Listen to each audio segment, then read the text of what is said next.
nosso convidado nessa segunda-feira, o Renan Santos, que é fundador do Movimento Brasil Livre, o MBL, presidente do Partido Missão, que surgiu a partir desse movimento, e também pré-candidato à presidência da República nesse ano de 2026. Tudo bem? Obrigado pela presença, bom dia. Bom dia, uma honra estar aqui com vocês. Trocar ideia, vai ser bem legal. Circulando pelo Brasil, agora na região sul, aqui na região de Chapecó, no estado de Santa Catarina. O roteiro aqui começou ontem, né, Renan? Sim, sim. Prossegue hoje ainda, daqui você vai para Lages. Exato. Esse é o teu roteiro, não sei de Lages depois. Fica ainda no estado? Vamos para Criciúma, Tubarão e rodar. Não vai ser a rodada definitiva de Santa Catarina, mas porque haverá depois região do Vale do Itajaí, região mais litorânea, mas é um pedaço importante de rodar. Porque, assim, é um pedaço que às vezes é negligenciado. E aqui, assim, eu falo muito, aqui é um pedaço do Brasil que é negligenciado, nem é tratado como Brasil em muitos termos, né? E ainda assim é uma região importante, com IDH muito alto, com qualidade de vida, com uma cultura comunitária que faz exemplo e faz sombra para outras regiões do Brasil. Inclusive eu tive ontem em São Miguel do Oeste gravando para falar sobre isso. Né? O pessoal na pracinha, final de tarde, se encontrando, tomando chimarrão no meio da praça, a criança andando no meio da rua. Quando que isso seria possível na maior parte das cidades brasileiras? Alguns diferenciais aí no que diz a qualidade de vida aqui no nosso oeste, extremo oeste, daqui você passando então pela Serra, indo para o sul e depois mais tarde circulando também por outras regiões. Mas assim, já deu para passar por boa parte do Brasil? Olha, eu estou fazendo um roteiro que passa especialmente nas regiões mais pobres do Brasil. Porque a gente tem que entender o problema dessas regiões e vir com soluções verdadeiras. A maior parte dos políticos, quando rodam, por exemplo, o tal do sertão, todo mundo tem uma visão, o que é o sertão? A região onde o Lula é mais votado, né? Então, aquela parte que tem um agreste, aquela parte que tem um semiárido, regiões no meião de Pernambuco, meião do Ceará, Rio Grande do Norte, todas essas regiões a gente passou e tentei entender o drama, por que tem baixa atividade econômica em boa parte dessas regiões, como é a indústria da compra de voto. E aí fui no Maranhão, que não é um semiárido, por incrível que pareça, o Maranhão, a gente identifica muito o Maranhão com pobreza, mas a terra no Maranhão é maravilhosa. A maior parte da terra no Maranhão é altamente plantável, inclusive muito agricultor, inclusive aqui de Santa Catarina, a gauchada também que veio pra cá, foi pra lá, foi virar fazendeiro, foi plantar soja.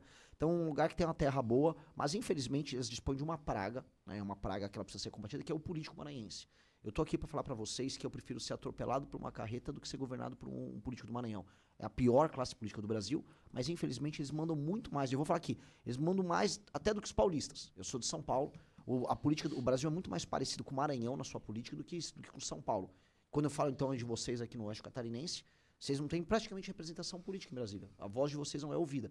Mas a voz dos políticos de lá é muito ouvida. E infelizmente isso precisa ser mudado. E acho que também é assim uma forma de compreender que você tem as suas políticas enquanto governo, as políticas nacionais, mas o que vale para uma região não necessariamente vale para outra. Então o Brasil é muito grande, né? A gente sempre diz que é um país continental, tem que compreender isso e ter ações assim diferenciadas dependendo da região, né? Sim, mas os parâmetros de avaliação têm que ser os mesmos, porque a resposta que eu ouço dos políticos do Maranhão é essa. Aqui é diferente. Mas o que é diferente? Né? Não existe administração pública na maior parte dos municípios. Eu passei por eu vou te dar um exemplo. Eu fiz até uma comparação muito forte entre São Miguel do Oeste, uma cidade modelo, posso colocar, uma cidade bonita que tem pra cá, e Santo Antônio dos Lopes, lá no Maranhão. O PIB per capita, ou seja, o PIB da cidade dividido pelo número de habitantes em São Miguel do Oeste é coisa de 70 mil reais. Em Santo Antônio dos Lopes, no Maranhão, é 360 mil reais. É muito maior. Mas por que muito maior? Porque eles têm uma usina termoelétrica lá. Aí você imagina que, com base nisso, você vai ter uma classe média na cidade, você vai ter empregos de qualidade. A qualidade de vida em Santo Antônio dos Lopes vai ser maior, certo? Pois bem, ela é horrível. O IDH, que é o Índice de Desenvolvimento Humano, que é um índice que pega todos os indicadores de qualidade de vida de um município em Santo Antônio dos Lopes, é 0,55. Enquanto, que é baixíssimo, é da África subsaariana. Enquanto o IDH, por exemplo, de São Miguel do Oeste é 0,801, que é muito alto, é um nível europeu. Então, o que eu quero dizer com isso? Que a administração pública lá é tão ruim, que até nos municípios tem arrecadação, não funciona. A educação é baixíssima, não tem saneamento básico. Você vai tomar uma água, ou um suco no restaurante, você cai desprevenido, você vai pegar uma diarreia. Eu mesmo fiquei doente lá, porque esqueci dessa lição e tomei uma Coca-Cola, botei gelo no copo, o gelo derreteu. Né? Então, você tem que estar se policiando. Então, os critérios de avaliação que a política tem naquela região são os piores possíveis. Basicamente, política é um ato de roubar e comprar os eleitores na época da eleição. Por isso que a gente está defendendo agora critério de avaliação objetivo para todos os municípios. Por quê?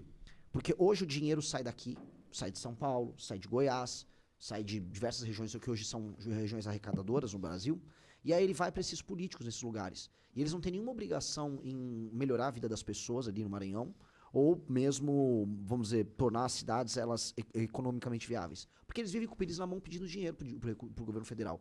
Mas não existe dinheiro do governo federal, não existe dinheiro do Lula. O dinheiro é tirado de outras pessoas em outros lugares do Brasil. E como não há um critério comum de avaliação, um lado trabalha e paga a conta, enquanto o outro não trabalha e usa o dinheiro. Isso não vale a pena, né? Renan, bom dia. Bem-vindo ao Chapecó Notícias. Tendo em vista que a pauta econômica sua é liberal, como equilibrar essas políticas liberais com a realidade social brasileira, que ela é marcada por uma grande desigualdade?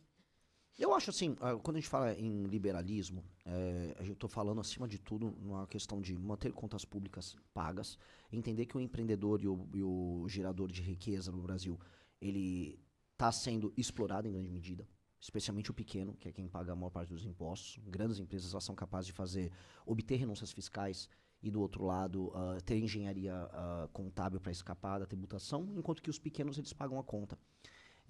Entender que se nós fizermos um controle de gastos no governo através da despesa, isso todos os papers, todos os principais estudos internacionais não demonstram isso, você consegue no longo prazo ter um controle maior da dívida, e com o controle maior da dívida você consegue ter juros mais baratos e dinheiro mais barato para as pessoas gastarem, para as pessoas fazerem dívida, para as empresas fazerem dívida.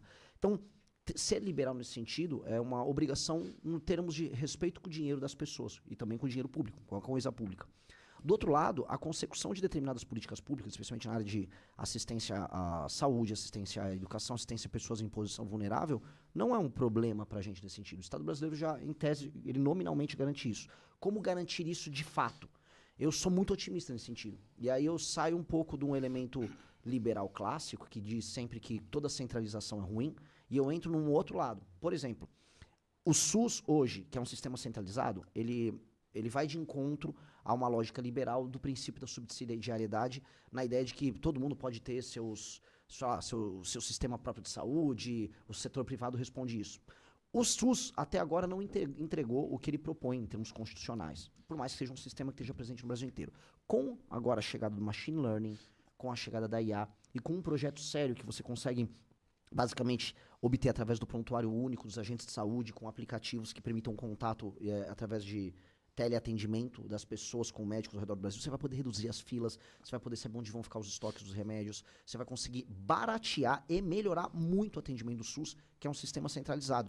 Então, eu sou muito, muito otimista nesses termos. Eu acho que a tecnologia ela vai fazer uma revolução gigantesca em boa parte dos serviços públicos, e aí você vai conseguir fazer isso, você vai conseguir ter um Estado que respeita o dinheiro das pessoas e, ao mesmo tempo, atender elas bem. Então, eu vou numa linha que, para um liberal puríssimo, ela soa diferente, porque eu sou favorável à centralização de serviços públicos por conta da tecnologia, e ao mesmo tempo uma pessoa que não é liberal vai falar, mas não estou entendendo, né? É que dá para conciliar essas duas coisas. Renan Santos, que é pré-candidato à presidência pelo Partido Missão, você ainda está, você é o presidente da sigla, né? Que surgiu a partir então do MBL, que é o Movimento Brasil Livre, né? Até brincava contigo aqui, a 30ª, não sei tantas, o quê, legenda aí, partido que surge no Brasil. Essa é uma outra crítica, o Brasil tem muito partido político, cada pouco surge mais um, pois agora nós temos mais um. Mas a ideia foi assim, fundar um novo partido, fundar uma nova sigla, porque o que está aí não se encaixa nos pensamentos que vocês têm? Fábio, a provocação é o seguinte, quantos partidos de verdade existem no Brasil? Uma coisa é legenda, o Brasil tem muitas legendas. E essas legendas ainda recebem dinheiro público para se sustentarem. Outra coisa é partido. O que é um partido? Né? Para entender assim, um partido político ele é um grupo de pessoas organizadas para fazer a disputa de poder que representam uma visão de uma parte da sociedade. Até por isso o nome partido. E elas defendem, né, esse agrupamento, de maneira férrea as suas ideias. Quantos partidos fazem isso no Brasil? Que tem uma visão de mundo sobre o Brasil e que topam perder em nome da visão de mundo. São poucos. E, em geral, estão à esquerda. O PT é um partido político. A gente pode criticar em tudo o PT. O PT é meu inimigo natural. Dito isso, o PT é um partido. O PSOL é um partido. Eles têm visão de mundo, eles têm produção de literatura a respeito disso e propostas dentro da agenda deles. Agora, eu não posso falar que o PSD do Kassab é um partido político. Ele tá com o Lula, ele tá com o Bolsonaro, ele tá com qualquer um. Ele é o que precisa ser. Ele é uma legenda. Ou seja, ele é um cartório que as pessoas usam para participar de eleições. Mesma coisa MDB, União Brasil, o próprio PL. Eu tava no Maranhão, o PL é Lula no Maranhão. Então, não é um partido, é uma legenda. Quando a gente montou a missão se propõe a ser um partido. Um partido com uma visão de mundo à direita, mas um partido. Se nós precisarmos vender a mãe para ganhar a eleição, nós perdemos a eleição. Nós não vamos fazer isso. Um exemplo que nós fazemos, que é uma prática de partido, não de legenda. Então, logo eu montei o partido, eu virei um presidente de partido. Né? Então, comecei a ter que viver questões de presidente, que é, por exemplo, apareceu um deputado federal de várias regiões do Brasil aparecer e falou, me dá o partido aqui no meu estado, que eu te faço um deputado aqui, ou 2 deputados estaduais, e eu toco ele aqui, eu fico com a proporção do dinheiro que vier, tá? E aí o partido vai andando, porque essa é a regra do jogo. Ou seja, não importa se ele está numa missão, no União Brasil. Para ele, o partido é só um veículo. Eu falei, não. Não, o partido está sendo tocado pelos militantes, foi quem coletou essas assinaturas, quem montou o partido, e tem que ser assim, as pessoas que acreditam na nossa ideia. E, portanto, é paradoxal que tem muitas legendas no Brasil, parasitas, mas poucos partidos. Agora, esse histórico, né, e se a gente voltar um pouquinho no tempo, essa história não diz nada, assim você fez crítica, por exemplo, ao MDB, né? O regime militar é MDB de um lado, Arena do outro, né? O bipartidarismo. Aí, a partir da redemocratização, aí surge, né, o PT, por exemplo, que você disse que é um partido político. O MDB não tem toda essa história e ele, no seu entender, não é considerado um Ele partido? Ele foi um partido. Foi e não é mais. Ele foi. Alguns que estão aí já existiram lá no passado também, depois foram reativados, né? Porque o MDB, ele, né, quando houve o Não sei se você coloca a antiga Arena, o PDS hoje, o progressista no mesmo... Ele foi um partido. É a mesma... Ele Tá foi um na mesma partido. situação do MDB, por exemplo? Tá. Porque os partidos eles perderam a razão de ser a partir do momento que eles não têm um programa. Se você pegar, por exemplo, eu tive que fazer esse estudo. Estudar o programa partidário de todas essas legendas. Do PP, do União Brasil, que é o antigo PFL.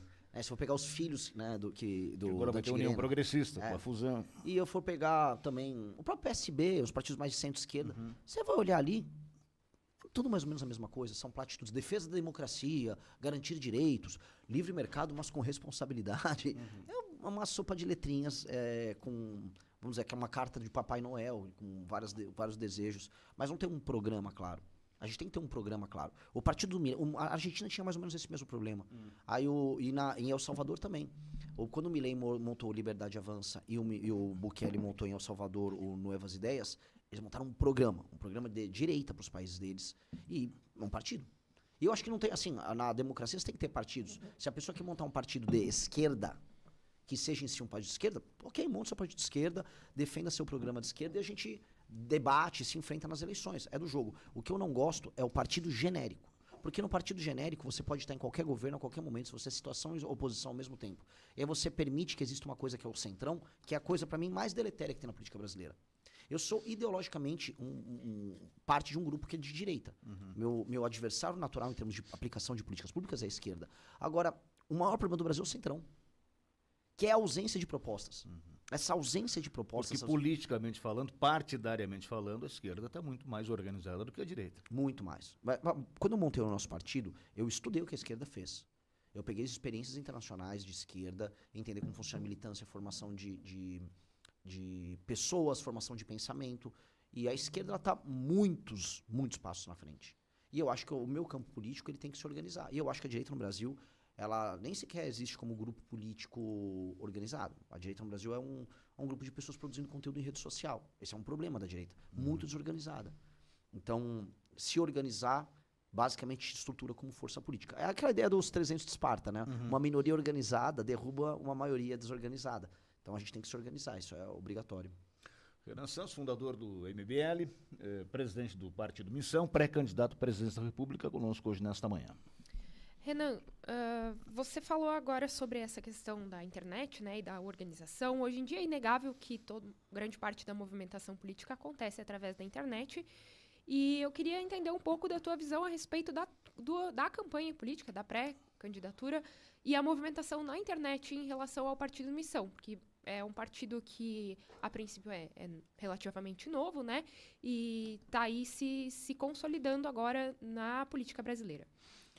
Olha, essa é uma pergunta que me traz um desafio muito grande, né?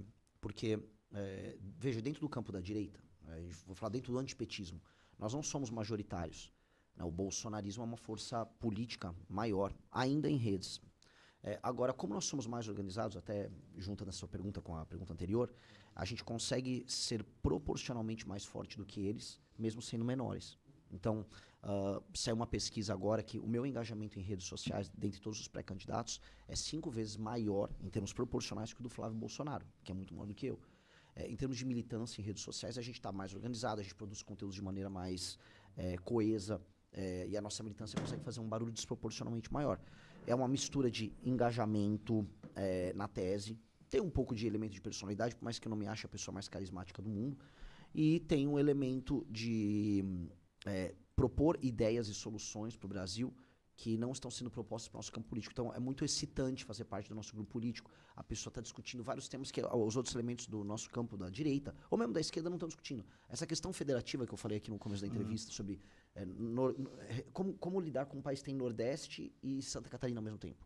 Como lidar com essas contradições? Como criar uma solução? A gente está propondo isso sem medo de perder voto. Eu vou no Maranhão e falo a mesma coisa. Eu vou na rádio no Ceará, vou falar a mesma coisa que eu estou falando aqui com vocês, porque é um problema que existe e ninguém fala. Literalmente, vamos discutir esse problema. E ao propor isso, a gente cria uma espécie de base política com gente mais intelectualmente curiosa. E, na verdade, quando você atrai as pessoas mais intelectualmente curiosas, você atrai as melhores pessoas. E aí as pessoas têm uma capacidade de convencimento maior. Renan Santos está conosco, pré-candidato à presidência pelo partido Missão.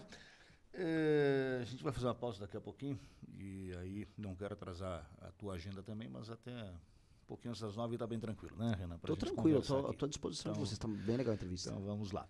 Mas assim, só para a gente fechar esse bloco, você, claro, que surge mais à direita nesse espectro político aqui no Brasil, né? Você tem as suas críticas, diz que o PT é o adversário natural, certo? Então você tem críticas à esquerda, críticas ao governo Lula, mas você também tem críticas a Bolsonaro, ou a família Bolsonaro, digamos assim, que é quem hoje está assim mais à frente da direita, né? Como que você é um cara de direita e critica o Bolsonaro? Já devem ter te perguntado isso. Assim, porque eu fico... Eu já vira e mexe, eu recebo essas perguntas. E as pessoas acham que se defender um campo político significa defender uma pessoa. Veja, ser de direita significa defender um conjunto de princípios, valores, propostas, uma agenda, e não defender a pessoa A, B ou C. É que essa coisa de direita e esquerda no Brasil é uma coisa que pegou para valer nos últimos 15 anos. Né? As pessoas começaram a se identificar nesses termos. Antigamente não havia isso porque a direita tinha sido meio que suprimida, o termo direita do debate público. Em 2014, o Aécio precisava ter um discurso mais à direita para ganhar da Dilma, e ele falou a famosa frase: não me empurre para a direita que eu não vou. Né? E foi uma das razões pelo qual ele perdeu. Ele não conseguiu criar uma campanha de massa em 14, mesmo com a Lava Jato já pegando a Dilma naquele período.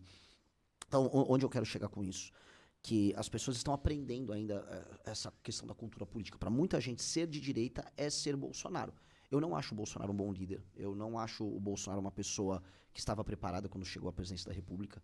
Eu acho que ele falhou nisso. E ele cativou muitas pessoas, e muita gente acreditou nele como essa liderança. E perdeu. Não estou falando só perda, ele teve uma derrota eleitoral para o Lula. Ele perdeu o embate que ele tinha, o suposto embate que ele tinha com o sistema. Ele também tinha vícios de origem, especialmente com o filho dele, Flávio. E todas as vitórias que a direita nascente no Brasil obteve na década passada, a prisão do Lula, as vitórias obtidas com a Operação Lava Jato, as próprias reformas que passaram, elas foram ou derrubadas ou mitigadas no governo do Bolsonaro. Então, o Bolsonaro tem que fazer, vamos dizer, uma leitura crítica daquele período, se quiser continuar, vamos dizer, dentro do debate público de maneira honesta, e falar onde eles erraram, mas eles nunca assumem os próprios erros. Pelo contrário, é sempre culpa do outro. Não, fui sabotado por isso. Não, olha só, houve erros estratégicos muito grandes ali.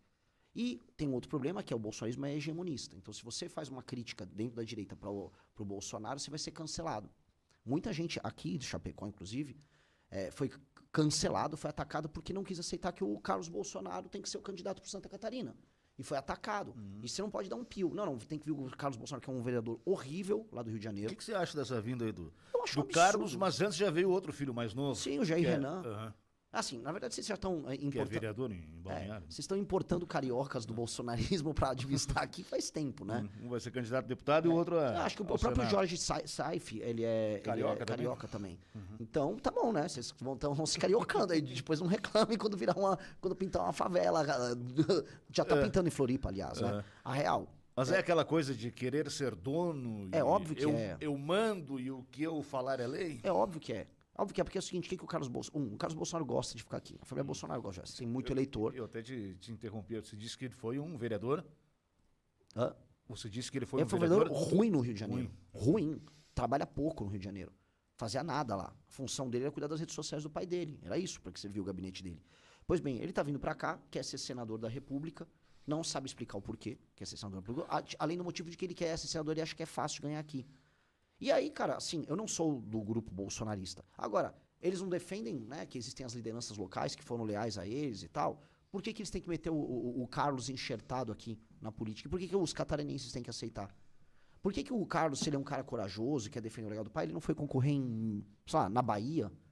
Vai para um estado mais difícil, já que ele tem o nome Bolsonaro, e vai, então, arrancar espaço da esquerda, que é o adversário, o suposto adversário natural deles, em outro lugar. Mas não, ele quer vida mansa, quer ganhar aqui. Eu acho isso desrespeitoso. E eu acho que obrigar os outros a aceitarem o que a família quer, senão você vira comunista, é o que eles fazem desde que eles começaram como grupo político.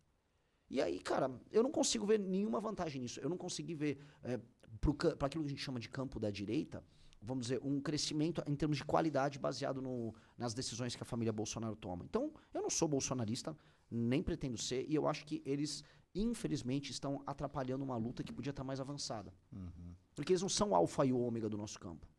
A gente não tem que ficar dependendo da vontade deles para fazer qualquer coisa. Tem outros nomes, claro, aí colocados nessa disputa para o Senado, né? A própria Carol Detoni, que tem a sua expressão até nacional devido ao trabalho. Não sei se você faz avaliação de... Né? Você falou aqui da família Bolsonaro, principalmente do Carlos, né? Tem o Esperidião Amin, tradicional político aí de Santa Catarina. Assim, o Esperidião eu conheci muito tempo atrás, no período do impeachment da Dilma. A Carol, ela, no comecinho do MBL, ela chegou a organizar manifestações com a gente aqui, né, no impeachment da Dilma, mas depois não tivemos mais contato. Ali surgiu. Sim. Ela e a Daniela Rainer. É verdade. E aí, mas aí ela se juntou ao bolsonarismo e tá ali, então a gente seguiu caminhos completamente diferentes, porque a gente sempre foi de direita, mas não bolsonarista. O que eu acho é o seguinte, a questão aqui é uma questão, a meu ver, de prioridades. Eu tenho uma discordância sobre a direita catarinense, sobre o que deve ser o foco da direita catarinense. Eu acho que vocês são expropriados aqui. Vocês pagam muitos impostos, o governo brasileiro não olha para vocês como cidadãos brasileiros, tirando o momento em que o imposto de renda vai com a Receita Federal para taxar vocês. Vocês não aparecem na abertura da Copa do Mundo, vocês não apareceram na abertura das Olimpíadas, vocês não são retratados na mídia oficial brasileira. Se eu for procurar ali as coisas da Embratur, né, da Empresa Brasileira de Turismo, eu não vou ver nenhuma referência a vocês. Vocês existem apenas nominalmente como um instrumento de arrecadação, mas nunca como brasileiros de fato. E quando vocês vão se posicionar politicamente no debate público, vocês são chamados de nazistas. Essa é a real. Falando em bom português, é a forma como um catarinense é tratado. E tem uma questão de pacto federativo nisso. Porque estados pouco produtivos vivem de arrancar o dinheiro dos estados mais produtivos. E aqui, hoje, Santa Catarina é um dos estados mais produtivos do Brasil. E vocês não podem ter voz, vocês não podem ter opinião. Vocês têm que aceitar tudo que vem. E nesse jogo, não está ficando bom e não está valendo a pena. Então, se não está valendo a pena, a gente tem que rediscutir o Pacto Federativo. E eu acho que todas as lideranças políticas brasileiras do Centro-Sul e das regiões hoje que são mais produtivas têm que discutir o seguinte tema: como fazer os municípios e os estados que estão basicamente sugando o dinheiro dos estados produtivos, como fazer eles gerarem arrecadação própria, como aumentar a atividade econômica, como aumentar o IDH. Tem um problema que está acontecendo aqui em Santa Catarina, que também a direita local não está falando, que é migração. Migração e imigração. Eu não sou contra a existência de migração interna ou imigração. Só que quando mal feita, quando não há controle, você gera favelização, você gera queda na qualidade de vida das pessoas. Eu sou de São Paulo. São Paulo teve uma migração interna desenfreada, você gerou favelas na casa das milhões de pessoas, que até agora não foi resolvido. A qualidade de vida das pessoas cai, surge o crime organizado ocupando isso, não tem qualidade de vida nem para o migrante, nem para a pessoa que morava lá. E é uma discussão em Santa Catarina se quer ter esse mesmo destino. E eu não acho bom nem para a pessoa do Maranhão, por exemplo, que migra para cá, para a pessoa do Pará que migra para cá, ela viver numa condição pior, longe dos familiares dela, comendo uma comida diferente, assim como o morador local também tem que ter uma posição nessa discussão. E essas discussões não são trazidas. E quando a gente não traz essas discussões sobre qualidade de vida e sobre o papel do Estado, e fica só discutindo assim, o deputado federal de Santa Catarina ele vai combater o comunismo, ou umas coisas meio etéreas, eu acho que vocês saem perdendo. Porque vocês não discutem o que precisa ser discutido, vocês não se protegem. 8h35, fazer a pausa aqui na nossa conversa com o Renan Santos, que é pré-candidato à presidência da República pelo partido Missão, né? O número é o 14. 14. É isso, né? O número da 14 é sorte. do PTB, né? É o Era antigo do PTB É. do Getúlio, do Sim. Brizola, e depois o Brizola perdeu a disputa lá. É. Né? Mas é que o PTB teve uma fusão aí com o... Foi com o Antigo Patriota. acho que sim. Isso, E aí mudaram pra 25. Se transformou numa outra sigla e sobrou 14. Então. Eu gosto do 14 porque eu sinto, só supero o 13 sendo 14. É o único número que supera o 13. Tá certo. Bom, o Renan está conosco nesta manhã, vamos fazer a pausa, voltamos na sequência. Isso mesmo, Fábio. Lembrando que 2049-1212 é o nosso WhatsApp, por lá você pode enviar a sua mensagem e também acompanhar a nossa transmissão ao vivo lá no nosso canal do YouTube ou na live no Facebook. 8h36. A opinião, o bate-papo e a entrevista. Ouça e participe. 100.1 FM 100,1. Há mais de 120 anos, toda transação financeira no Sicredi gera impacto social. Essa escolha já transformou a vida de milhões de crianças e adolescentes por meio de projetos de educação. Rende cada vez mais apoio ao empreendedorismo feminino e gera mais de R$1 milhão por dia em investimento social. Abra sua conta e faça parte de tudo isso. Acreditar no cooperativismo para transformar vidas. Sicredi é ter com quem contar. Expertise, tecnologia e confiança em gestão de riscos é com a Certa. Líderes em oferecer proteção jurídica, empresarial, patrimonial e pessoal para você e para o seu negócio. Soluções customizadas em seguros para a segurança que você precisa. Ligue para 3321 1100 ou acesse o site certa.seg.br e converse com um dos especialistas. Certa Seguros, porque risco se gerencia, prejuízo não. Melhor preço todo dia é no Supervisa Atacadista. E hoje, no Supervisa Atacadista tem massa de Itália 1 kg a R$ 10,98. Peito de frango com osso, R$ 9,98 kg. Queijo fatiado Tirol, 150 gramas, R$ 6,99.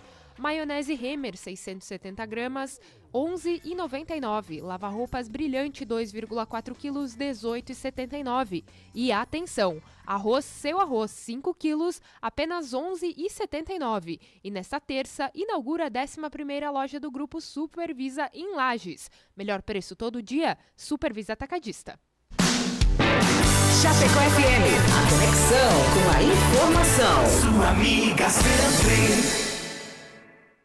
Autoviação Chapecó contrata motorista, salário compatível com a função, benefícios, vale alimentação, vale transporte, prêmio assiduidade, reconhecimento de mérito, motorista sem acidente, massoterapia, nutricionista, plano Unimed, prêmio motorista econômico. Interessados em enviar currículo para seleção@autoviação.com, WhatsApp 988255232 ou pode deixar o seu currículo no atendimento do terminal. O Forte Atacadista tem tudo para a sua casa e para o seu negócio. Confira! Entrecô bovino maturata resfriado, R$ 49,98 kg. Sobrecoxa de frango lar congelado, R$ 8,98 kg. Açúcar Cristal Colombo, 5 kg, R$ 13,98. Café Bom Jesus a vácuo, 500 gramas, R$ 21,90. Leite em pó Ninho integral instantâneo, lata 380 gramas, grátis, 10%, R$ 17,85. Forte Atacadista. Aqui é mais barato. 100.1. Quer saber o que tá rolando agora? Liga o rádio, notícia quente, música nova, esporte ao vivo e entretenimento o dia inteiro. No celular, no carro, no streaming, na academia, no trabalho, de graça e em todos os lugares. Rádio, é só ligar. Uma campanha, Aberte e Acaerte. Toda criança merece se sentir segura, protegida e ter alguém para confiar. Pensando nisso, o Tribunal de Justiça de Santa Catarina criou a cartilha Super Adultos de Confiança. Com linguagem de quadrinhos, ela ensina crianças e adolescentes a reconhecer adultos confiáveis e identificar situações de risco. A cartilha está disponível em versão digital. Acesse o site do TJSC, baixe gratuitamente e explore a história com seus filhos. É informação que protege e ajuda a construir um futuro mais seguro. Chapecó FM, a conexão com a alegria. Sua amiga sempre. Em Chapecó, seu IPTU fez a creche Mário Lansnaster, a creche do Desbravador, 160 quilômetros de asfalto na cidade e 40 quilômetros de duplicação. E vem aí a Arena Belvedere, o novo distrito industrial e a cidade do Autista, que será a maior do sul do país. Porque Chapecó não espera o futuro, ela o constrói. Pague seu IPTU à vista até 30 de abril e ganhe 10% de desconto, ou parcele em até 9 vezes. Prefeitura de Chapecó. Alesc em 1 minuto. Avança pela ponta esquerda, olha o perigo, opa! Parou! Não é falta nem impedimento. Ofendeu ou praticou ato racista, o jogo para na hora. Agora, em Santa Catarina, racismo é cartão vermelho direto. Quem cometer, seja atleta, técnico ou dirigente, tá expulso. E o crime vai pra súmula. A regra vale pra torcida também. E a punição pra briga entre torcedores mudou. Quem causar confusão dentro ou fora do estádio pode pagar multa de até R$50 mil e ficar até 2 anos longe dos jogos. É a Alesc dentro das 4 linhas pra proteger quem ama o futebol e defender a cultura de paz. Assembleia Legislativa, presente na sua vida.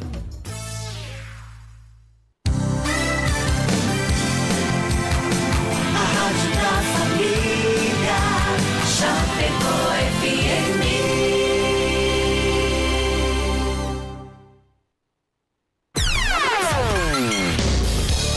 Participe da nossa programação via WhatsApp.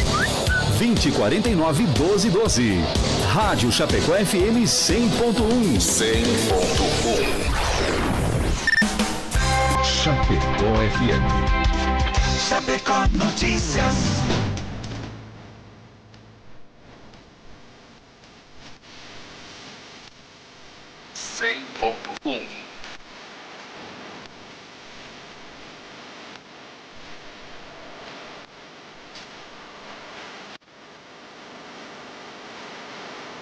Oito 42, 18 graus a temperatura, tempo bom em Chapecó nesta manhã de segunda-feira.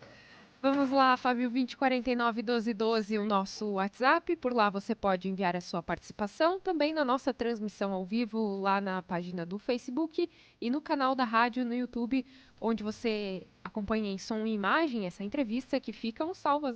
A entrevista fica salva lá depois para você conferir na íntegra.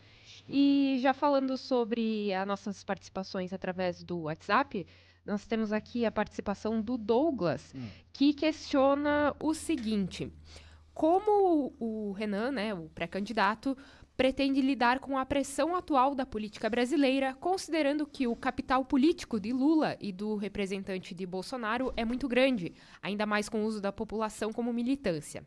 Trata-se de uma militância intensa, em parte por serem encantadores, o que acaba levando muitas pessoas a se tornarem cegas por eles. Quem está conosco aqui é o Renan Santos, que é pré-candidato à presidência da República pelo Partido Missão. Olha, trabalhando e construindo base política e militância e não tendo medo de falar o que a gente fala. As pessoas na política, elas têm sempre recuado diante da força maior. Por exemplo, o Lula, ele é hegemônico na esquerda. Todo mundo na esquerda tenta botar a cabeça para fora, vem a porrada de cima. Basta ver o que fizeram com o Ciro Gomes. Basta ver o que fizeram com a Marina Silva. Toda vez que pinta uma alternativa à esquerda, toma porrada. E na direita, toda vez que é uma alternativa ao Bolsonaro, toma porrada ou se submete. Por exemplo, pega a pré-candidatura do Caiado. A primeira coisa que o Caiado, se colocando como pré-candidato a presidente, fez, e era um sonho, eu já conversei com ele algumas vezes, era um sonho dele ser candidato à presidência da República. O que você vai fazer no primeiro dia? Vou anistiar. Pô, deixa eu entender um negócio. Você vai administrar um país como o Brasil, o teu primeiro ato como presidente da República é atender a um desejo do Bolsonaro. Você precisa ser tão capacho do Bolsonaro assim, sabe? Então, o bolsonarismo acaba gerando os capachos, o PT também tem, o PSOL virou um partido de capacho deles. Eu não serei capacho de ninguém. E eu acho que nós temos problemas tão grandes que se você quiser resolver, você vai ter que ter coragem para enfrentar todo tipo de problema. E aí o lulismo e o bolsonarismo são só uma parte desses problemas. Mas assim, Renan, Missão, Partido Missão, número 14, e é um partido recente, né? Novo. Você hoje está na presidência da sigla e você é o pré-candidato à presidência da República.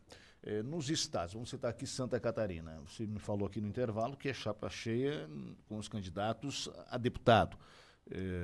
E teremos, então, também uma missão na disputa pelo governo? Sim, a gente está com o candidato Marcelo, o Marcelo Brigadeiro, ele já está pontuando, numa das pesquisadas ele apareceu com 5,7%, e ele se colocou como pré-candidato agora em fevereiro. Então, tudo para nós vem sendo muito recente, como se o partido ficou pronto em novembro do ano passado, eu comecei a pontuar nas pesquisas logo em seguida, e na própria pesquisa Atlas, na pesquisa que eles fizeram sobre predileção de siglas partidárias, a gente apareceu em quarto. PT, PL em primeiro disputando, e aí vem PSOL e Partido Missão, Missão em quarto. Ou seja, tudo muito novo, a gente cresceu muito rapidamente e a gente vem ocupando um espaço de eleitorado rápido. Então, é uma questão de a gente se organizar, a gente não tem o dinheiro que os outros dispõem. Do ponto de vista organizacional, ainda a gente está se estruturando. Então, é tudo muito novo, mas há claramente uma demanda dentro da sociedade brasileira pelo tipo de discurso que a gente faz. Mas, assim, seriam candidaturas chapa pura mesmo? Sim. Sim, até porque, eu vou trocar. Ou tem algum partido hoje que está assim, mais alinhado e que vocês poderiam compor? Ou é difícil? Eu acho que hoje, a questão, como o nosso partido é muito, muito novo, e a maior parte dos partidos no Brasil sequer achavam que a gente ia conseguir passar pelo julgamento no TSE, todo mundo ficou desprezando o que a gente estava fazendo. Então, a gente virou o ano, o Renan é pré-candidato, vai ter 0,1%. O talvez futuro senador por Santa Catarina, Carlos Bolsonaro, dizia a boca miúda, não, esse cara não vai aparecer nunca com 1%. Aí eu comecei 0, 1, 2, 3, aí vai subindo, e aí eles começam a ficar meio, né, mas o que está acontecendo aí? Então, a política vai se adaptar agora a isso, e já há em alguns lugares, vamos dizer, partidos que estão vindo conversar, ainda meio confusos. Mas estão vindo conversar. Em São Paulo, muitos partidos estão vindo conversar com o Kim, que o Kim aparece de 8% a 11% nas pesquisas para governador. Então o Kim já se tornou a terceira força ali para o governo do Estado de São Paulo. Isso quase sem fazer pré-campanha para governo, dado que ele está trabalhando como deputado federal bastante. Bom, agora, como garantir presença assim, nesse debate nacional? Porque se a gente pegar por representatividade, fica difícil você ter ali tem um cálculo que é feito, né, para você ter a presença obrigatória nos debates, por exemplo, com os candidatos a presidente, né? Vocês estão trabalhando justamente essa questão aí de pesquisas para ter um percentual que faça com que as emissoras levem o partido? Sim, você tem que participar do debate público e não como uma caricatura. Então, veja, a imprensa, ela entende que existe uma coisa chamada esfera pública e debate público. Eu, por mais que boa parte da direita goste de falar mal da imprensa, eu entendo o papel da imprensa. Mesmo quando a imprensa não é justa comigo, não é correta comigo ou com o grupo qual eu faço parte. E a imprensa tem que entender, e ela está entendendo que nós estamos participando das discussões para as eleições de 2026 de maneira muito propositiva. Podem discordar das propostas, mas sabem que a gente tem proposta e que a gente está debatendo no Brasil. E elas estão vendo as pesquisas também. Então, a imprensa percebe que é importante que nós estejamos nos debates. E eu estarei nos principais debates televisivos brasileiros. Assim como, por exemplo, eu venho rodando em todo o país, visitando rádios, visitando televisões locais. A gente, para dar um exemplo claro, praticamente todos os lugares que eu vou, eu acabo visitando uma afiliada de uma grande rede de TV. E eles vêm abrindo espaço para a gente. Então, acho natural, né, já que eles vêm abrindo espaço, eles também abrindo espaço no debate nacional. E aí entra uma coisa, se eu participar dos debates, nós vamos crescer muito, muito. Porque deputado federal é o Kim. É o Kim. E a gente não quis aceitar outros. Vem com um preço muito grande. Eu prefiro eu tentar construir o nosso caminho para os debates através da pré-candidatura sólida do que eu vender o partido para isso. Só que eu estava aqui pensando, né? O Novo surgiu com um discurso que depois modificou um pouquinho. Né? Aquela coisa de não usar verba pública, né? A gente refuga, a gente não quer. Isso foi se transformando também ao longo dos anos que eles viram que não é bem assim. Qual é a garantia que você dá que o Missão surge de uma forma e vai se manter fiel a essa sua proposta original? Estatutariamente, nós colocamos uma obrigação. O programa do partido chama-se Livro Amarelo, isso está no estatuto. E o Livro Amarelo, ele é a regra para todos os mandatos. O Livro Amarelo é composto por, vamos dizer, times de pesquisa com dezenas, centenas de pessoas para cada tema. E isso gera um programa muito férreo, um sistema de fiscalização interna muito férreo dentro desse programa. A segunda coisa é, isso em qualquer grupo político, você mede a qualidade do grupo político pelas suas lideranças. Isso ao longo da história humana sempre foi assim. Quando o Novo surgiu, eram pessoas que não tinham nenhuma experiência com política, elas vinham da iniciativa privada. E elas não entendiam o jogo político, não entendiam o jogo de resiliência que significa política. Já nós não, nós estamos no 12º ano nosso de militância política. E aí o Novo passou por as pressões internas. Vou dar exemplo, uma pressão que eles tiveram que passar. Ceder ou não ceder ao bolsonarismo? O Novo hoje é um partido bolsonarista. O Novo é mais bolsonarista do que o PL. Então, na prática, o Novo se tornou um partido satélite de uma causa outra. Nós não. Nós temos uma causa própria. E as lideranças nossas e o estatuto do partido garantem isso. E a gente tem que se manter nessa linha, que é uma linha muito férrea de independência e de proposta para o Brasil. Se a gente não tiver uma proposta muito clara que resolva os problemas do Brasil, e se a gente não for sempre independente, a gente não tem razão de existir. Aí é mais fácil fechar o partido. Renan, falando um pouco sobre os projetos de governo, você defende uma segurança pública mais rígida, né? E o que isso significa exatamente assim, em termos de políticas públicas? Porque a gente sabe que com uma segurança pública, um viés mais rígido, também podem surgir questões de abuso, violações de direitos humanos. Em termos de políticas públicas, o que você quer dizer com uma segurança pública mais rígida? Um exemplo, vamos começar. O Brasil é um país em que as violações de direitos humanos elas acontecem o tempo todo. Acontece através das polícias também? Em uma pequena parte, dependendo da região do Brasil. Mas hoje você não tem alguns direitos fundamentais garantidos. O primeiro é o direito de ir e vir. Uma pessoa não anda em uma grande cidade brasileira tranquila com o celular na mão. Toda a casa do brasileiro ela tem que ser murada. Todo caso do brasileiro, além de murada, eu tenho que botar uma cerca elétrica. O carro dos brasileiros, se não pode ser blindado, e a maior parte das pessoas não pode pagar, ela tem que ter pelo menos um insufilme. Tem gente na minha cidade de São Paulo que anda com o famoso celular do bandido, que além do seu celular oficial, você anda com outro que se for assaltado, você dá o outro celular para ele. Mulheres têm medo de andar em vários lugares, em várias ruas à noite. Então, os direitos fundamentais nossos são mitigados no nosso dia a dia já. Então a gente já vive num país em que os direitos humanos são parciais, especialmente em regiões favelizadas em que não se quer direito de propriedade, em que isso é garantido por um grupo, a sua existência, seu direito de ir e vir, suas liberdades individuais são garantidos por um grupo semi-terrorista que são as facções. A gente está falando de mais de 23 milhões de brasileiros que vivem nessas circunstâncias. Pois bem, nós temos que fazer o básico que a experiência internacional nos mostra. Aumento de penas, mudança na lei de execuções penais, que faz com que uma pessoa que é reincidente, ela fique na cadeia e não tenha, por exemplo, uma progressão de pena. A gente tem que construir mais presídios, porque eu não quero violar o direito humano lá do cara que é preso. Eu acho que o cara que foi preso, ele tem que ficar preso. Costura uma bola, trabalha ali dentro, vai pra cela dele e só. Não acho que, tampouco o presídio tem que ser controlado por facção. Então, eu tenho que aumentar as leis penais, eu tenho que ter leis muito duras também com relação à atividade policial. O policial que trai o seu dever, que trai a sua farda para cometer crime, ele tem que ser punido tal qual um traficante de qualquer facção organizada, que é o que acontece com as milícias no Rio de Janeiro. Quem é um miliciano, no fundo, é um policial que traiu o seu dever junto à sociedade. Então, a lei e a ordem, ela serve, inclusive, e de maneira muito enfática, para o policial que eventualmente possa trair seus deveres junto à sociedade. Porque ele tem uma posição privilegiada. Ele é o aparato do Estado utilizando o monopólio da violência. Quando ele usa o monopólio da violência para atrair as pessoas, a pena dele tem que ser muito alta. Então, a punição tem que ser alta para todos esses. Só que a questão toda é, nós acreditamos que a disciplina criada através da lei e da ordem, ela se torna cultura. E a cultura, depois, ela cria um ambiente de alta confiabilidade. Tem um grande líder político, para não falar assim, Renan, você está falando em termos genéricos. Tem o cara que foi talvez a maior liderança da Ásia, em termos criativos, aí nos últimos 50 anos, foi o Liu Qian, que transformou Singapura de uma vila de pescadores num dos lugares mais desenvolvidos do mundo. E ele começou com muita lei e ordem. Essa lei e ordem depois se torna autodisciplina na parte das pessoas. E isso se tornou um lugar muito bom de se viver. E nós precisamos começar assim. O Brasil é um país em que o espaço alheio não é respeitado, em que não há nenhum senso de comunidade.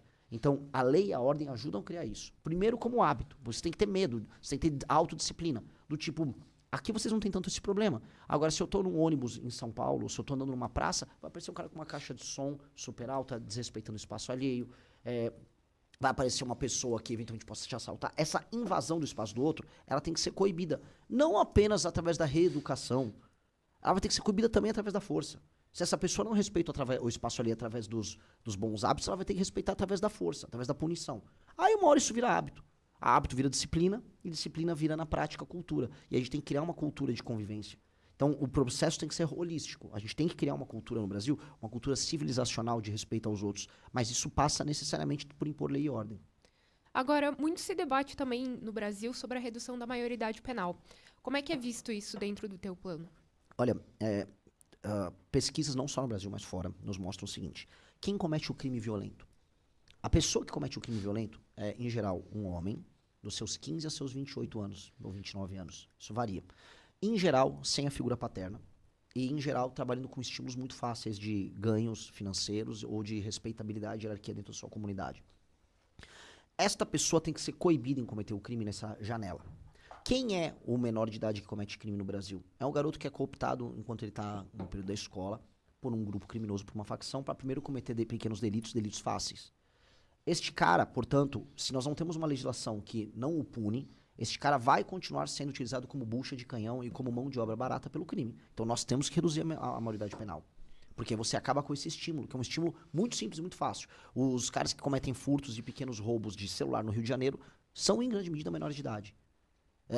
O material que vai depois se tornar o vapor, ou vamos dizer, a força auxiliar de combate em facções criminosas no Nordeste são menores de idade. Então, esses menores de idade só estão entrando tão fácil no crime porque o crime sabe que é fácil fazer essa cooptação e que não há muito custo nisso. Então, nós temos que coibir. Então, a redução da maioridade penal faz parte desse processo.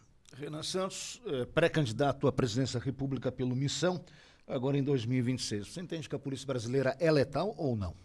Eu acho a letalidade uma consequência de uma guerra que existe. Então, a polícia brasileira, ela precisa ser letal quando a letalidade ela é necessária. Se você está fazendo um enfrentamento a um crime organizado altamente armado, você vai acabar matando gente. E faz parte do jogo. A questão toda é, se o bandido não se rende, você tem que matar ele. Aquela operação recente lá no Rio de Janeiro, 100 e tantos mortos, o que você achou? Qual é a avaliação que você faz? Do ponto de vista técnico-operacional, ela é quase perfeita. Do ponto de vista da aplicação da política pública no longo prazo, ela terminou naquilo.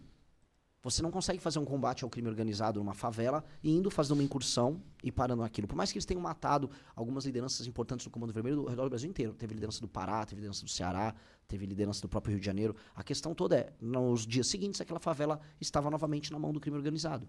Por que não consegue se fazer mais? As polícias dispõem de meios de ação. Eu estive no BOP lá no Rio de Janeiro. O BOP falou, cara, se a gente tiver os marcos legais todos certinho, pra gente prender os caras, pra manter os caras na cadeia, pra debelar as operações, pra quando a gente for fazer uma operação na favela e eles se esconderem na casa de uma pessoa, a gente puder entrar na casa, que isso vai ser garantido mediante, por exemplo, um estado de defesa circunscrito àquela região. Se nós tivermos isso à disposição, a gente destrói o crime organizado. E aí o Estado vai poder fazer uma urbanização dessas regiões. Então, o que tem que ter é, o governo federal tem que participar das operações juntos, dentro de um horizonte maior de ocupação territorial e desfavelização. Porque não existe destruição do crime organizado que não passe depois por uma política de desfavelização e de recuperação da população local. O que você acha daquela expressão muito utilizada recentemente, que bandido bom é bandido morto? Eu acho que o bandido bom que se entrega é bandido preso. Bandido bom que não se entrega é bandido morto. Eu acho que o ato de não se entregar, de não se render, em qualquer nação civilizada, significa morte. Em qualquer lugar. E vamos combinar que um bandido que está com um AR-15 na mão, ele não está muito afim de se render, né? Inclusive, é uma expressão de poder dele. Então, ele tem que ser morto na prática. Os policiais têm que ter licença para diante de um bandido que está fortemente armado, eles atiram para matar. É isso, porque a gente tem que tirar, vamos dizer, o pressuposto de que aquele lá um cidadão de bem que está andando, apenas desfilando com Mas fuzil. você entende assim que os governos de esquerda afrouxam isso um pouco? Muito, mas as políticas de segurança pública à esquerda... O Brasil está, vamos dizer, com muitos traumas que vêm do período do regime militar, que aí eles foram plasmados na legislação e na mentalidade do nosso legislador, que tem uma perspectiva mais à esquerda, que na hora de ficar discutindo direitos humanos, acabou criando monstros, PCC, Comando Vermelho e inúmeras outras facções. As facções são filhas diretas da frouxidão da visão de mundo, que é uma visão de mundo à esquerda que domina o Brasil desde a nova Constituição, que é uma realidade, não adianta a gente negar isso. E eu acho muito louco que regimes à esquerda que existem na Ásia, nenhuma tem essa legislação. Se você perguntar para um chinês como é que são as leis penais deles, assim, elas são super rígidas. Eu pareço, vamos dizer, eu pareço um cara do PSOL perto de um chinês nesse sentido. Os chineses são... não, o cara tem uma facção. Aqui na China, eu vou matar, vou fuzilar todos. Ora, então, por que a esquerda brasileira não segue o exemplo chinês nisso? O exemplo vietnamita nisso? Não, aí eles não querem. Né? Aí eles querem uma visão de mundo europeia e americana. Não, nós temos que ter, vamos dizer, um endurecimento das nossas leis para você destruir. Nós precisamos prender e ou matar todas as lideranças do crime organizado. Muito. A coisa cruzou linhas de aceitação muito grandes. Assim, vocês sentem menos isso aqui em Santa Catarina. Eu tive no Ceará. No Ceará, o Comando Vermelho fez uma tomada do Estado, até de municípios pequenos, matando professor, professora. É um negócio horroroso. É banditismo, é um novo cangaço. Tem até uma facção que chama Novo Cangaço, mas é um novo cangaço que está acontecendo e as pessoas não estão dando bola como deveriam. 2049-1212, o nosso WhatsApp, também a nossa transmissão ao vivo lá no canal da rádio no YouTube e na página do Facebook. Lembrando que essa conversa fica disponível lá na nossa página depois para a nossa audiência conferir na íntegra a entrevista. Temos aqui mais uma participação. O Lucas participa e diz... A gente está citando algumas aqui porque não dá para atender todo mundo e também para fazer os questionamentos aqui, mas para dar voz a alguns ouvintes em nome de todos. Aí. Maravilhoso. Exato, tem bastante participações aqui, a gente vai selecionando. E ele faz aqui 2 questionamentos. Pergunta para o candidato se ele pretende fechar as fronteiras, pois muita imigração. Outra pergunta seria sobre a punição, qual a punição seria para o político que compra votos ou faz corrupção. E ele também questiona a respeito do fundão eleitoral. Vamos lá. Sobre fronteira. O governo Lula ele vem facilitando a obtenção de benefícios sociais para imigrantes recém-chegados e eu acho que o Brasil não está na situação de fazer isso. Nós não somos uma nação europeia e mesmo as nações europeias estão com problemas fiscais por conta disso e estão questionando a concessão de benefícios para imigrantes de toda sorte. O Brasil não está numa posição de ficar recebendo refugiados internacionais e a fronteira, por exemplo, de Roraima, ela virou basicamente uma peneira, todo mundo entra. Roraima é um estado quase venezuelano lá e inclusive existem linhas que eles queriam para pegar os venezuelanos e tacarem para cá. Uma parte são pessoas trabalhadoras, outra parte são pessoas que querem os benefícios. Nós estamos dando esses estímulos aqui. O Brasil não tem que permitir isso. Eu fiz um vídeo ontem, gravando ali na fronteira com a Argentina. E assim, não há fronteira da nossa parte. Existe uma fronteira para a Argentina, mas para entrar aqui não tem nada. Eu, inclusive, entrei a pé filmando para mostrar assim, o Brasil não está fazendo nenhum trabalho de proteção das suas fronteiras. Seja para traficante, seja para gente de movimentos sociais à esquerda. Lá no Paraná tiveram inúmeros problemas com indígenas, né, que invadiam o território brasileiro para basicamente roubar a terra de brasileiro. E pessoas que apenas querem pegar benefícios sociais no Brasil. Então, nós temos que ter um controle de fronteira muito, muito maior. O que eu vou querer receber em termos de imigrantes é quem tem grana e quem tem inteligência e quer montar uma empresa no Brasil. Quer trazer seu dinheiro, quer montar uma empresa no Brasil? É um garoto talentoso que mora na Ásia e quer montar uma startup no Brasil? Vem pra cá. Eu preciso de vocês. Mas apenas abrir a fronteira por supostos motivos humanitários, isso nós não faremos. A segunda pergunta era... sobre a punição para políticos que compram votos ou praticam corrupção. Pois bem, eu vou pegar aqui o paradoxo de Alexandre de Moraes, né? Alexandre de Moraes, ele é muito amigo dos caras do Centrão e ele diz que está permanentemente defendendo a democracia. Existe democracia num país em que as pessoas vendem o seu voto? Eu tenho certeza que até em Chapecó tem compra e venda de voto, mesmo sendo um lugar com IDH alto. Pois bem, no Nordeste é regra a compra e venda de voto.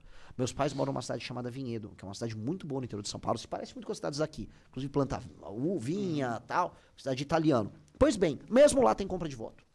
Mesmo em Vinhedo com IDH alto, IDH italiano, você tem compra de voto. Compra de voto, no lugar onde a gente tem compra de voto, você não tem democracia. Então não adianta ficar lá o Flávio Dino, o Lula, a democracia, chorando, quando a base política do Brasil é a compra de voto. Agora só compra porque tem quem vende ou só tem quem vende porque tem quem compra? Tostines vende mais porque é mais fresquinho, mais fresquinho porque vende mais. Essas são as duas coisas, né? Por exemplo, o eleitor, existem estudos, só pra você ver, o Brasil é o país que mais tem compra de voto no mundo, provavelmente. E não existe um estudo sério no Brasil feito isso. Um americano veio pro Brasil e fez um estudo. E nós estamos agora, pelo Instituto nosso, pela revista que nós temos, que a gente tem uma revista cultural e científica, produzindo material sobre isso. O Brasil tem uma política de clientelismo em que a pessoa vende o voto no período eleitoral. Por exemplo, ele vai receber 1 milhar de telha, um saco de cimento, mas ele pode receber um cargo na prefeitura. Né? A compra se dá de muitas maneiras, inclusive pelo dinheiro puro e simples. Só que ela se dá ao longo do mandato. A pessoa, quando ela vende o voto dele para um vereador, ela acha que ela é meio que sócia do mandato do vereador. Então ela pode parecer, ô vereador, furou o pneu da minha Kombi. O vereador tem que dar o pneu. Para dar esse pneu, para fazer esse serviço, o vereador tem que roubar. E aí o vereador precisa do deputado dele, que vai ter a emenda, que vai fazer uma obra superfaturada, a empreiteira amiga deles, desvia o dinheiro. Pois bem, nós temos que acabar com esse método. E boa parte do nosso projeto de administração do Brasil é fazer uma reforma disto. A verdadeira reforma política passa por isso. E nós temos que prender um cidadão que vende o voto e o cidadão que compra o voto, um por 10 anos e outro por 20. O político que compra voto, ele tem que ser punido por atentado à democracia. Tal qual aquelas pessoas foram presas no 8 de janeiro. É atentado à democracia. O cara tá comprando o voto, o cara tá tentando com a democracia, ele tem que ficar muito preso. E a pessoa que vendeu o voto, mesma coisa. Paralelamente, políticos, eles têm que ser avaliados por desempenhos objetivos. Então, um prefeito que não atende critérios objetivos de desempenho, por exemplo, saneamento básico, saúde, segurança, educação, com índices básicos, ele fica inelegível. Porque aí ele não vai ter nem a possibilidade de comprar o voto, porque ele está inelegível. E esse é o maior problema das prefeituras do Nordeste. Se eu falar assim, qual a melhor maneira de fazer com que vocês de Santa Catarina, o dinheiro ficasse aqui, aí vocês vão pagar menos impostos, e aí o Estado de Santa Catarina vai ser capaz ele próprio de fazer as estradas aqui que são deficientes. Como fazer isso? Pegando as regiões mais pobres do Brasil e dando metas de obrigações para os governos e os municípios. Então pega o município inteiro do Maranhão, o cara tem uma meta, o prefeito. Se ele não aumentar a arrecadação lá, ou seja, ter atividade econômica, ele fica inelegível. Aí o prefeito, desculpa o termo, vai ter que se picar de trabalhar, vai ter que correr para lá e para cá para obter esse indicador, senão ele fica inelegível. Se a gente não criar esses critérios, ele vai ficar permanentemente comprando o voto das pessoas, as pessoas não cobram ele de melhoria, fica naquela troca e vocês aqui em Chapecó ficam pagando a conta. Acho que não funciona para ninguém. Pedro Fidelis gostou que você falou do Centrão. Segundo ele, é o problema do Brasil hoje. O José Valentini diz assim, onde que está aqui? MBL, Missão, PT, PSOL, vão para a igreja como Lula. E diz que é só conversa aí, diz que não adianta rezar e, enfim, fazer o contrário, mais ou menos é isso que ele tá falando. Ele coloca religião agora no meio da conversa aqui. Bom, eu não vi ninguém nosso fazendo proselitismo, muito pelo contrário, né? Quem fica... esse cara, pela fala dele, deve ser bolsonarista. Quem fica usando religião pra qualquer coisa é o bolsonarismo. Inclusive usaram religião como a Lagoinha pra participar de escândalo de corrupção. Inclusive ele disse que você tá mentindo aí quando fala do Carlos Bolsonaro como vereador no Rio. Diz que ele tem projetos, é só pesquisar. Sim, quero saber assim, qual a produção legislativa ao longo dessa mais de década que esse cara é vereador, quantos projetos aprovados, quantos relatórios sérios aprovados. Eu tô falando de projeto sério aprovado, não moção idiota igual ele passa, ou ficar discutindo sobre gênero num município que a maior parte da cidade está sendo controlada por favela e por milícia e por crime organizado. Assim, o trabalho do Carlos Bolsonaro é um não trabalho. E como esse cara é, novamente, um cara que mandou esse comentário bolsonarista, volta a colocar, quem faz proselitismo e usa religião para todas as coisas, inclusive as mais escabrosas, foi, infelizmente, a família Bolsonaro. Basta ver que no Ministério da Educação do Bolsonaro tinha pastor participando de escândalo de corrupção com barra de ouro. Não é minha opinião. Isso aconteceu. Escândalos horrorosos. Quem faz isso, faz esse abuso religioso, não sou eu. E, assim, não verá eu, em período eleitoral, usando a fé para qualquer coisa. Minha família tem sua expressão de fé, eu tenho, mas eu não vou tirar foto, não vou fazer nada. E eu acho desrespeitoso. Eu acho que isso não tem que acontecer. Ele não sou um ministro, uma indicação para o STF de um, terrivelmente evangélico. Palavras dele, né? Bolsonaro. Mas por falar em STF, o que você acha do Supremo? Qual é a tua avaliação? O Supremo está exagerando? É o Brasil que está aí nessa situação? Todo mundo esticando a corda ou não? O Supremo, ele está exagerando muito. O Supremo vai precisar ser colocado dentro da sua caixa. O Supremo se tornou um poder em si. O Supremo está completamente corrompido. Mas o Supremo às vezes não faz o que o Congresso deveria fazer? Sim. E não faz? E aqui você está entrando agora na discussão complexa. Porque assim, se eu fizer uma análise apenas fria que o Supremo é um problema, ele é um problema e ele tem elementos nele profundamente autoritários. Só que quando a gente faz uma leitura de Brasil, o que acontece? De fato, quando você... Só para quem os ouvintes nos entender, eu fui aluno do Alexandre de Moraes na Faculdade de Direito da USP. Eu fui aluno da Janina Pascoal, que participou do impeachment. Eu fui aluno do Ricardo Lewandowski na Faculdade de Direito. Eu conheço bem a cabeça de boa parte desse universo jurídico brasileiro de ponta. Essas pessoas são muito vaidosas. Essa é a grande característica deles. E eles não respeitam ninguém que está no parlamento. O parlamento brasileiro é composto, na sua maioria, por bandidos. E esses caras do Supremo gostam de andar em Harvard, eles gostam de ir para os Estados Unidos, ter grandes discussões sobre direitos humanos, direitos fundamentais. E aí eles pensam o seguinte, é um bando de ladrão no Congresso, burro, e assim, eles não estão errados na leitura. Logo, eu que vou cuidar das grandes questões nacionais. Aí eles se colocam nessa posição em que eles deliberam sobre aborto, sobre ambientalismo, sobre direitos humanos, sobre qualquer coisa, dizendo que o Congresso não legisla sobre esses temas, então eu vou legislar. Então eles usam a fraqueza do Congresso como desculpa para que eles possam exercer uma coisa que eles chamam de neoconstitucionalismo, que é uma postura nova por parte do ministro do Supremo, em que ele usa, vamos dizer, ele fica reinterpretando a Constituição para ele fazer políticas públicas. Isso é absurdo, isso é um ato de arrogância fatal, mas isso decorre da fraqueza do Congresso. Como o Congresso brasileiro é composto de homens fracos e corruptos, eles ficam na mão do STF, então eles nunca peitam o STF para absolutamente nada. E nem vão peitar. A maior parte dessas pessoas que querem se eleger ao Senado morrem de medo do STF. Basta ver, rolou agora, né, uma briga enorme envolvendo o senador Alessandro Vieira e o próprio STF, na CPI do crime organizado. O senador Alessandro Vieira foi atacado pelos pares dele, pelo Flávio Bolsonaro, que começou a atacar ele publicamente, pelas esquerdas, pelo próprio Lula, que foi no estado dele, lá no Sergipe, para ferrar a composição dele, para ele não poder se reeleger. E aí, ele que estava querendo botar na continuidade ali no relatório dele, o Gilmar Mendes e o Dias Toffoli, ele foi atropelado pelo STF. Então, qual o recado que passa? Se uma pessoa vai e quer investigar de fato o STF, ele é abandonado pelos próprios pares no Senado Federal, porque todo mundo tem medo. O senador Alessandro Vieira foi abandonado. Então, um senador tentou fazer o certo e foi detonado. Então, o Supremo se vale muito dessa fraqueza. Então, a gente precisa colocar um presidente da República que não tenha rabo preso e não tenha medo de enfrentar essas questões.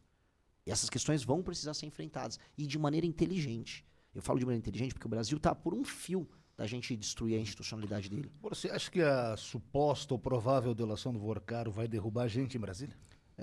Bom, assim, que ela, em termos valorativos, ela deveria derrubar. Se ela vai derrubar, se ela será homologada, aí é uma outra questão. O Vorcaro, tá? E essa aqui é uma história para mim, é muito cara para mim, porque eu fui uma das primeiras pessoas no Brasil a trazer detalhes sobre o caso do Master. Ainda no passado, muito porque eu descobri, eu tinha amigos, estava no mercado financeiro, começaram a me contar a história de tudo, não sei se posso falar nesses termos, das surubas que o Vorcaro organizava, ao escândalo de corrupção, a compra de autoridades, participação de igrejas, de tudo. Pois bem, o Vorcaro, ele tem quase todo mundo na mão dele. Ele comprou a política brasileira e ele comprou uma parte importante do Supremo brasileiro. E a delação dele, num país sério, derrubaria todo mundo. Agora, pode acontecer com o Vorcaro desde ser morto, igual o Epstein. Já houve a estranha morte do sicário, né, do guarda-costas dele. Até ele, basicamente, não ter sua delação homologada, vão manter ele preso por um tempo. E aí depois fazem um acordo, ele sai fora e vira um novo Wesley Batista, que nunca duvide disso. Nunca duvide da memória do brasileiro que se esquece das coisas. E aí um cara desses volta e fica multibilionário novamente, através do compadrio e das parcerias múltiplas que ele faz com o poder. Mas teremos ainda muita coisa acontecendo até a eleição, né, Renan? Você acha que vem coisa aí na campanha, vem antes da campanha? Ou Eu tá acho hoje que vem. assim, pessoas que acham que o negócio está tranquilo, o bicho vai pegar? Eu acho que sim. Eu acho que assim, muita coisa vai vir ainda do Flávio. Estamos numa rádio aqui em Chapecó. Então, por mais que eu vi pessoas, aparentemente, que gostam do nosso trabalho mandando perguntas, tem também os bolsonaristas aqui. E aqui tinha uma tradição do PT também, né? O Pedro Xay é da região aqui também. Pedro Xay é aqui de Chapecó. Então, o que eu posso colocar aqui, para todos que estão nos ouvindo, o Vorcaro atinge diretamente o petismo, especialmente o petismo da Bahia, mas chega no governo Lula e pega a STF. Paralelamente, tem muita coisa do INSS que vai chegar possivelmente no Flávio Bolsonaro. Tá? E o PT tá quieto. O PT não tá falando do Flávio até agora. O PT sabe o que faz. O PT, infelizmente, é um inimigo muito tenaz. O PT sabe jogar o jogo. O Vorcaro, se ele abre a boca, ele também pega elementos do Centrão. Então, pode ser uma eleição pautada por uma espécie de um caos total. E esse caos total, ele está contratado. O STF está trabalhando agora, incessantemente, para fazer com que a eleição do Vorcaro não aconteça. Né? Eles querem barrar de toda maneira para que, né, isso não respingue, mas eu acho que é quase inevitável que, se não homologada, que ela vaze e as pessoas descubram mais absurdos sobre os envolvidos. Muito bem. Estava vendo aqui agora, estão discutindo se o pessoal da rádio é bolsonarista ou esquerdista. Tá um debate acirrado. Brasil aí. Chato esse, né? Não, Brasil chato, porque eu não sei se vocês dois, eu não sei o que vocês votam, vocês só estão me fazendo perguntas boas. A gente tem que questionar e conversar civilizadamente numa boa, né? É isso aí. Foi boa a entrevista? Pô, foi uma entrevista séria. Foi uma entrevista. É que alguns lugares não tem a entrevista, sabe? Que as pessoas querem sempre tomar um lado. E assim, a gente tem que discutir os problemas de maneira objetiva. Imagina se eu fosse um médico, eu tô com câncer, aí, mas você é petista ou Bolsonaro? Meu amigo, eu quero resolver meu câncer. O Brasil é um doente que tá com câncer. Você precisa ter as melhores medidas para resolver o câncer. E não para falar de quem você torce. Infelizmente, isso infantiliza demais o debate. É tudo muito raso hoje, né? Muito raso. É coisa para criança. Infelizmente, o horário político também não contribui muito para aprofundar isso, né? Mas vamos lá, né? Dar aí tantos minutos da nossa programação lá durante a a campanha e... Pois é. Enfim. Aquelas propagandas sem nenhum sentido. Ao longo de todo o dia, né? Mas é isso aí. Bom, quero agradecer a tua presença. Vai de carro para Lages? Óbvio. Minha campanha é toda de carro. Só cuidado aí que a nossa 282 passa governo, sai governo, entra governo, sai governo, prometem e não fazem nada. Nada. Assim, mas tem coisa pior no Brasil. Pelo amor de Deus. Eu juro pra vocês, quando eu voltei do Maranhão, eu pousei em Guarulhos. Guarulhos é uma das piores cidades de São Paulo. Eu senti que eu cheguei em Paris. Nossa! Porque assim, o Maranhão há um abandono total e completo. Esgoto a céu aberto, pessoas disputando comida com urubu. Piores estradas que eu já vi. Não dá pra chamar aquilo de estrada. As estradas estaduais do Maranhão não existem. É um terrão. Sabe assim, um cara tem um sítio e ele tem um caminho que o trator fez ali pra passar. Isso é uma estrada estadual no Maranhão. Não existe estrada. Aqui as estradas não são boas, elas são estreitas. Você não consegue escoar a produção. Aqui vocês tinham que ter estradas de pistas duplas de cada lado, feitas de concreto pra você escoar a produção de vocês. É o básico. Aqui vocês não têm isso, mesmo sendo altamente produtivos. Que é aquele problema do Pacto Federativo. O dinheiro de vocês virou emenda de um político ladrão de outra região do Brasil. Pois bem, nós temos que cuidar para que Santa Catarina tenha a sua infraestrutura, que o Paraná também tem, que sofre da mesma coisa. Porque vocês, a real é, se o dinheiro ficar na mão de vocês tiverem como resolver os seus problemas, vocês não precisam de muita assistência federal. Vocês precisam eleger um líder que vai resolver o problema onde não está funcionando, especialmente nas regiões mais ao norte do Brasil, que aí você faz com que o dinheiro seja melhor redistribuído. Do jeito que tá, vocês só serão burro de carga. Esse é o meu recado. Não vai ter estrada para vocês vão ficar discutindo comunismo. O comunismo. Não, o Lula é bom, o Bolsonaro é bom. Na prática, vocês só ficam discutindo as coisas e pagando imposto. Né? E eu acho que isso precisa ser alterado. Um discurso dos anos 70, né? Total. É isso aí. E que o trem passe aqui pela região, porque também entra governo, sai governo e o trem não apita aqui, né? E seria o ideal para transportar a nossa produção, né? Então, perguntando aqui sobre Bolsa Família, se você é contra, é a favor. Eu acho que pessoas que estão numa posição de miséria, ninguém aqui acha que essas pessoas não devam ter uma política assistencial. Até porque não pesa tanto no orçamento. A questão é o abuso. A diferença do remédio pro veneno é a dose. E nós temos pessoas jovens em idade de trabalho que não querem trabalhar. Como eu tava citando, São Antônio dos Lopes, que é uma cidade lá no Maranhão, que tem arrecadação. Quase 70% a 90% da população está no Bolsa Família. Homem, mulher, em idade de trabalho, não está trabalhando. Ora, vamos fazer frente de trabalho. O que eu estou propondo é que o Roosevelt fez nos Estados Unidos no final dos anos 20. Frente de trabalho. Vamos botar a galera para trabalhar, paga um pouco a mais, a pessoa trabalha, tá? Até para criar autodisciplina. Do jeito que tá, virou uma... E não é só isso, tá? Tem uma coisa que hoje vai impactar tanto quanto o Bolsa Família, que é o BPC. Você tem um monte de falso diagnóstico de autismo que foi feito, que permite que a pessoa pegue um salário mínimo, pegue renúncia fiscal na hora de comprar um carro, e IPCD que está precisando não consegue. Você tem pessoas com autismo nível 3 que precisam de cuidado, tendo que disputar fila com uma pessoa que, igual eu, se me apertar um pouquinho, eu arrumo um diagnóstico para mim de autismo. Eu não sou autista, sabe? Mas tem muita gente malandreando o BPC, e é o dinheiro, basicamente, do brasileiro sendo usado de maneira estúpida. Bom, é isso aí. Poderíamos passar amanhã aqui falando, mas não temos tempo para tudo isso, né? Renan Santos, fundador do Movimento Brasil Livre, um dos fundadores do MBL, presidente do partido, pré-candidato à presidência da República agora em 2026. Obrigado pela presença. Se voltar a Chapecó, dê mais uma passada aqui pela emissora para a gente bater mais um papo, tá bom? Muito obrigado. Foi uma honra. Adorei o bate-papo com vocês. Obrigado pela presença. Vamos para o intervalo e o bloco final? Isso mesmo. Obrigada, Renan, pela participação. Lembrando que essa conversa fica salva lá na nossa página do Facebook e também no canal da rádio no YouTube, para depois a audiência conferir na íntegra a entrevista. 9h18, já voltamos.